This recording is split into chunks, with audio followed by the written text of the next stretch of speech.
सर्वजण मिळून.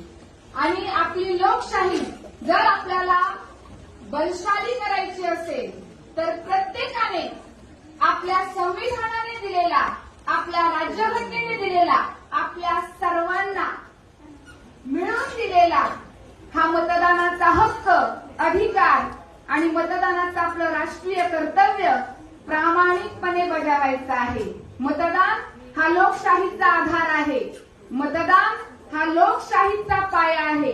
आणि प्रत्येकाने आपलं हे कर्तव्य, आपला हा हक्क प्रामाणिकपणे बजावून आपल्या लोकशाहीला बलशाली करायचंय.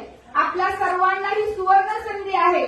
दर 5 वर्षातून आपल्या सर्वांना लोकसभेसाठी मतदान करण्याची, आपले प्रतिनिधी स्वतः निवडण्याची आणि आपलं सरकार स्वतः साकारण्याची, निर्माण करण्याची ही सुवर्ण संधी मिळत असते. एकदा ही संधी गेली की पुन्हा 5 वर्ष वाट